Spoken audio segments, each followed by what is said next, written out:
ప్రభునందు మాకు అత్యంత ప్రియులైన దేవుని ప్రజలందరికీ ఈ ఉదయకాల సమయంలో యేసుక్రీస్తు వారి ఉన్నతమైన శ్రేష్టమైన పూజింపు తగిన నామం పేరిట హృదయపూర్వకంగా శుభాలు ప్రకటిస్తున్నాను.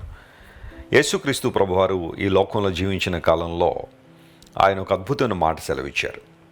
నేనే మార్గమును సత్యమును జీవమును అనే మాట యేసు ప్రభు సెలవివ్వడం ద్వారా మానవుడు కలిగి ఉన్న ప్రతి ప్రశ్నకు జవాబును యేసు ప్రభు ఇచ్చారు.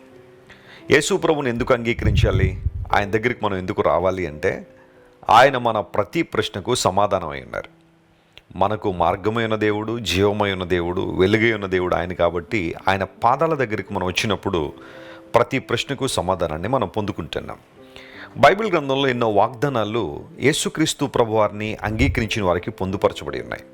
ఈ వాగ్దానాలన్నీ కూడా మనలను ఆధ్యాత్మికంగా బలపరచడానికి, క్రీస్తు రూపంలోనికి మనందరం మార్చబడి ఆయన చిత్తానుసారంగా నడవడానికి ఉపయోగపడే వాగ్దానాలు. ప్రతిరోజు ఒక వాగ్దానాన్ని ధ్యానం చేసే కృప దేవుడు మనకి ఇస్తున్నారు. అందును బట్టి సకల ఘనత మహిమ ప్రభావములు ప్రభువైన యేసుక్రీస్తు వారికి చెల్లును గాక. ఈరోజు వాగ్దానం కోసం కనిపెడుతున్నారు కదా, పరిశుద్ధ గ్రంథాలు తెరిచి అపోస్తులైన పౌలు కొలస్సే సంఘానికి రాసిన పత్రిక 2వ అధ్యాయము 3వ వచనాన్ని చదువుకుందాం. కొలాషియన్స్ చాప్టర్ 2 and verse 3. దానిలో ఈ మాట ఇలా రాయబడింది: బుద్ధి జ్ఞానముల సర్వ సంపదలు ఆయన యందే గుప్తములై ఉన్నవి, in whom are hid all the treasures of wisdom and knowledge. పౌలు భక్తుడు యేసుక్రీస్తు ప్రభువును అంగీకరించిన తర్వాత సంఘాలను బలపరచడానికి అద్భుతమైన ఉత్తరాలు రాశారు. 14 ఉత్తరాలు బైబిల్లో మనం చూస్తాం. నూతన నిబంధనలో అనేకమైన ఆధ్యాత్మిక సత్యాలను వివరించడానికి యేసుక్రీస్తు ప్రభువారు పౌలు మహాశయుని ఎన్నుకున్నారు. అన్యజనుల ఎదుట నా నామమును భరించడానికి నేనే ఏర్పరచుకున్న సాధనము అని పౌలు గురించి చెప్పబడింది. అలాంటి గొప్ప దైవజనుడు ఒక్కొక్క ప్రాంతంలో ఒక్కొక్క సంఘానికి ఉత్తరాలు రాశారు. కొంతమంది వ్యక్తులకు కూడా ఆయన ఉత్తరాలు రాసినట్టుగా లేఖనాల్లో మనం చూస్తున్నాం. కొలస్సై అనే ప్రాంతంలో ఉన్న సంఘానికి ఆయన క్రీస్తు ప్రభు యొక్క దైవత్వాన్ని గురించిన వివరాలు రాస్తూ అద్భుతమైన విషయాలు పొందుపరుచుకుంటూ వచ్చారు. ఇక్కడ ఈ వచన భాగంలో మనం చూస్తే యేసుక్రీస్తు ప్రభువులో ఏమున్నాయి? ఒక వ్యక్తి తన పాప జీవితాన్ని విడిచి, రోత జీవితాన్ని విడిచి, లోక సంబంధమైన ఆచారాలను విడిచి, పారంపర్యాచారాలను విడిచి యేసుక్రీస్తు ప్రభుని తన రక్షకునిగా, దేవునిగా అంగీకరించినప్పుడు ఆ వ్యక్తికి కలిగే ప్రయోజనం ఏంటి? ఈ రోజుల్లో చాలామంది అదే అడుగుతున్నారు కదా, యేసు ప్రభువును అంగీకరించడం వలన మాకు కలిగే ప్రయోజనం ఏంటండి? ఒకసారి ఒక ఆమె మా తండ్రి గారి దగ్గరికి వచ్చి, అయ్యా నేను యేసు ప్రభువును అంగీకరిస్తాను, చర్చ్కి వస్తాను, నాకేమన్నా అవసరాలు తీర్చబడతాయా అంటే కందిపప్పు, మినపప్పు, ఆ తర్వాత మంచి నూనె, ఇలాంటివి ఏమన్నా నాకు ఇస్తే యేసు ప్రభువును అంగీకరించేస్తాను అన్నట్టుగా మాట్లాడడం ప్రారంభించింది. మా తండ్రి గారు ఇచ్చిన ఆన్సర్ ఏంటో తెలుసా అమ్మా? అవి దొరికే స్థలం కాదు ఇది. యేసుక్రీస్తు ప్రభు దగ్గరికి కందిపప్పు కోసం, మినపప్పు కోసం, మంచి నూనె కోసం కాదు వచ్చారు. ఆయనలో ఉన్న శ్రేష్టమైన అనుభవాలు గ్రహించి, ఆయన దేవుడిని గుర్తించి, పాపక్షమాపణ నిమిత్తము, ఆత్మరక్షణ నిమిత్తము, పరలోక రాజ్యాన్ని సంపాదించుకోవడానికి ప్రభు దగ్గరికి మనం రావాలి, కానీ లోక సంబంధమైన విషయాల గురించి కాదు. అంటే దేవుడు మన భౌతిక అవసరాలు తీర్చడం నేను చెప్పట్లేదు, కానీ వాటి కోసమే ప్రభువును వెంబడిస్తే లోకంలో ఉన్న వారందరికన్నా దౌర్భాగ్యులు అని పౌలు మహాశయుడు తన పత్రికలో రాశాడు. యేసుక్రీస్తు ప్రభుని ఒక వ్యక్తి తన హృదయంలో చేర్చుకోవడం ద్వారా అతనికి కలిగే ప్రయోజనం ఏంటి అంటే, బుద్ధి మరియు జ్ఞానము సర్వ సంపదలు ఆయన యందు గుప్తమై ఉన్నవి. ఆయన యందే అనే మాట అక్కడ యేసుక్రీస్తు ప్రభువులో మాత్రమే అనే మాట అక్కడ స్పష్టంగా పౌలు గారు రాశారు. ఆయన యందే అనే మాట వాడడంలో ఆ ఉద్దేశం అదే. ట్రెజర్స్ అనే ఇంగ్లీష్ పదం టెసరోస్ అనే గ్రీకు పదంలోంచి వచ్చింది. దాని అర్థం ఏంటంటే డిపాజిట్స్ లేదా వెల్త్, ఆస్తి, స్వాస్యము గుప్తమై ఉన్నది. ప్రతి దేశానికి ఎంతో కొంత బంగారం నిల్వలు ఉంటాయి. బంగారు నిల్వల్ని ఆయా దేశంలో కొన్ని ప్రాంతాల్లో పొందుపరుస్తారు. ఎకనామిక్స్ చదువుకున్న వాళ్ళకి ఈ విషయాలని బాగా తెలుసు. దాన్ని బట్టే దేశం యొక్క అభివృద్ధి కావచ్చు, ఇంపోర్ట్స్ అండ్ ఎక్స్పోర్ట్స్ ఇవన్నీ కూడా క్యాల్కులేట్ చేసిన తర్వాత దేశం యొక్క ఆర్థిక అభివృద్ధిని కౌంట్ చేస్తూ ఉంటారు. నిల్వలు ఉంటాయి, అక్కడ దాచిపెడుతూ ఉంటారు. అవసరం వచ్చినప్పుడు వాటిని తీసుకొస్తూ ఉంటారు కదా. యేసుక్రీస్తు ప్రభువులో ఏ సంపదలు ఉన్నాయి? సర్వ సంపదలు ఆయన ఎందుకు గుప్తమై ఉన్నాయి అంటే, పౌలు భక్తుడు అంటున్నాడు, మనిషికి కావలసిన బుద్ధి మరియు జ్ఞానము ప్రభువులో లభ్యమవుతున్నాయి. బుద్ధి లేక చెడిపోయాడండి అంటారు కదా. బుద్ధి లేక దారి తప్పిపోయాడని అంటారు కదా, జ్ఞానం లేక చెడిపోయారని.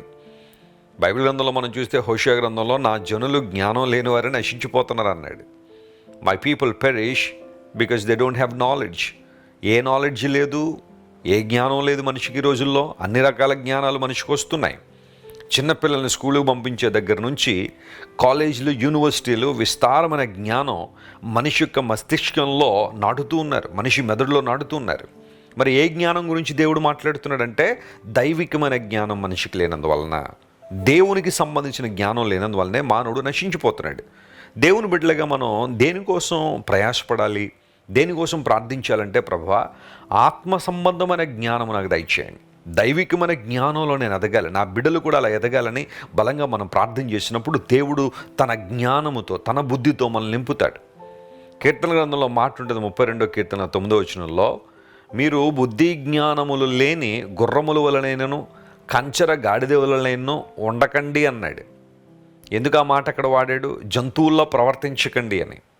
చాలామంది ఈ రోజుల్లో మనిషిగా ప్రవర్తించాల్సిన మానవుడు జంతువులా ప్రవర్తిస్తున్నాడు. కొన్ని సందర్భాల్లో జంతువులే మనిషి కన్నా ఇంకొంచెం బెటర్గా ఉన్నాయేమో అనిపిస్తూ ఉంటుంది. బైబిల్ సెలవిస్తుంది, దేవుడు ఒక ఉద్దేశంతో నిన్ను కలుగు చేశారు. సమస్త సృష్టిలో నిన్ను ఒక ఔన్నత్యమైన ప్రాంతంలో ప్రభు ఉంచారు. నీ మీద దేవునికి కొన్ని ప్రణాళికలు ఉన్నాయి. నీ ద్వారా దేవుడు కొన్ని ఉద్దేశాలు నెరవేర్చాలని కోరుతున్నప్పుడు వాటిని నెరవేర్చడానికి నువ్వు సంపూర్ణంగా దేవుని సమర్పించుకోగలిగితే ఆయన తన జ్ఞానమును నీకిచ్చి, తన బుద్ధిని నీకిచ్చి ఉన్నతమైన స్థితిలో నిలబెడతాడు. ఈరోజు ఈ మాటను మనం క్లెయిమ్ చేసే ప్రార్థన చేద్దాం. దానియేలు బబులోను దేశంలో అత్యధికంగా హెచ్చించబడ్డానికి కారణం దానియేలు చూడ్డానికి చాలా బాగున్నాడని కాదు, లేకపోతే దానియేలుకి చాలా డబ్బు ఉందనో, బంధుబలగం ఉందనో, ఆ ప్రాంతంలో చాలా పేరు ప్రఖ్యాతులు ఉన్నాయనో కాదు. దానియేలు అభివృద్ధి పొందింది లేదా ఉన్నత స్థానంలో ఉంది. దానియేలు అభివృద్ధి పొందడానికి, ఉన్నత స్థానంలోకి రావడానికి కారణం దైవికమైన జ్ఞానాన్ని కలిగిన వాడు. ఆ జ్ఞానాన్ని ఎలా సంపాదించుకున్నాడంటే ప్రార్థన ద్వారా సంతరించుకున్నాడు. ఒక సమస్య వచ్చినప్పుడు, ఒక సవాలు వచ్చినప్పుడు తను మరియు తన స్నేహితులు ప్రార్థన చేయడం ద్వారా దేవుని నడిపింపును పొందుకొని తద్వారా ఉన్నతమైన స్థానానికి రాగలిగాడు. దేవుని బిడ్డలారా, యేసుక్రీస్తు ప్రభు జ్ఞానమును మరియు బుద్ధిని ఉచితంగా మనకు అనుగ్రహించే దేవుడు. ఆయన బుద్ధి జ్ఞానాలు మార్కెట్లో దొరికేవి కాదు. క్రీస్తు ప్రభు పాదాల దగ్గర జీవితాన్ని కట్టుకునే బుద్ధి, జీవితాన్ని కట్టుకునే జ్ఞానం, ఎవరితో ఎలా మెలగాలో కావలసిన సమయోచితమైన జ్ఞానాన్ని ప్రభు ద్వారా మనం పొందుకుంటాం. నేను ప్రార్థిస్తున్నాను మరియు కోరుతున్నాను, ఈ వాగ్దాన సందేశాన్ని వీక్షిస్తున్న మీ అందరినీ కూడా దేవుడు తన ఆత్మ ద్వారా నింపి, తన జ్ఞానముతో నింపి, తన బుద్ధితో నింపి సర్వ సంపదలను మీ జీవితంలో కృమ్మరించాలని కోరుతున్నాను. ఈ వాగ్దానాన్ని క్లెయిమ్ చేసుకుని ప్రభువును స్తుతించండి, దేవుని సన్నిధిలో ప్రార్థించండి, మీ బిడ్డల కోసం కూడా ప్రార్థించండి. ప్రభువా సర్వ సంపదలతో మా బిడ్డలను నింపండి అని మీరు ప్రార్థన చేయగలిగితే అసాధారణమైన అద్భుతాలు మీరు చూస్తారు. ప్రార్థన చేసుకుందాం. ప్రేమగల తండ్రి, ఉదయకాలశలో మీరు మాకు ఇచ్చిన ఈ వాగ్దాన సందేశాన్ని బట్టి నీకు వందనాలు. నిన్ను అంగీకరించడం వలన, నీకు సంపూర్ణంగా మా జీవితాలు సమర్పించుకోవడం వలన బుద్ధి, జ్ఞానము, సర్వ సంపదలు మాకు ఇస్తానని వాగ్దానం చేసిన దేవుడు. అవి నీలో గుప్తమై ఉన్నవని ప్రభువా నీ వాక్యంలో మేము చూసాం. ఈరోజు మా ప్రియులు ఎంతమంది అయితే బుద్ధి లేక, జ్ఞానము లేక తమ జీవితాలు పాడు చేసుకుంటున్నారో, బంధాలు విచ్ఛిన్నం చేసుకుంటున్నారో, అనురాగాలు, ఆప్యాయతలకు దూరమై ప్రభువా ఒంటరితనంతో మూలుగుతున్నారో, వారందరినీ మీరు ముట్టండి, బలపరచండి, లేవనెత్తండి. దైవికమైన ఆత్మ సంబంధమైన జ్ఞానం పరిశుద్ధాత్మ ద్వారా వారి జీవితంలో కృమ్మరించమని కోరుతున్నాం ప్రభువా. అనారోగ్యంతో ఎవరైతే ఉన్నారో వారికి స్వస్థతనివ్వండి. వేదనలో ఎవరైతే ఉన్నారో లేవనెత్తండి ఆయన, బలపరిచి కృపలో వాడుకోనండి. ఘనత, మహిమ, ప్రభావానికి మాత్రమే ఆరోపిస్తూ యేసు నామం పేరిట అడిగి వేడుకొనిచున్నాం తండ్రి. ఆమెన్, ఆమెన్, ఆమెన్. God bless you dear friends. Have a wonderful day. Christ worship centre ఓ బలమైన సంఘ ఉజ్జీవం. కొన్ని సంవత్సరాల క్రితం కేవలం 2 ప్రారంభించబడిన పరిచర్య నేడు ప్రపంచవ్యాప్తంగా లక్షలాది మందిని ప్రభావితం చేయుచున్నది.